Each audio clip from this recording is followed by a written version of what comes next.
দিয়ে দিলে ভালো লাগবে। এবার তোমার মানে এবার করো, এটার মধ্যে ট্রিটমেন্ট করো, করে ঠিকঠাক হেলদি করো হেয়ারটা। ভালো হয়েছে, পছন্দ হয়েছে, একদম পছন্দ হয়েছে। হ্যাঁ, খুব পছন্দ হয়েছে। আচ্ছা, একটু কিছু বলবে ক্যামেরার ওই পারে যারা আছে? আচ্ছা আচ্ছা, হ্যাঁ বলি। প্রথমত আমি খুব ভীতু ছিলাম চুল কাটবো বলে, মানে আমি একটু চুলের প্রতি বেশি মায়াবতী।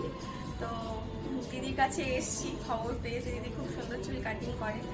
তো সত্যি আমি প্রথমে একটু ভয়ই পাচ্ছিলাম, দেন কাটিং করার পর খুব ভালো লাগছে, মানে নিজের লুকটাই চেঞ্জ হয়ে গেছে অনেকটাই।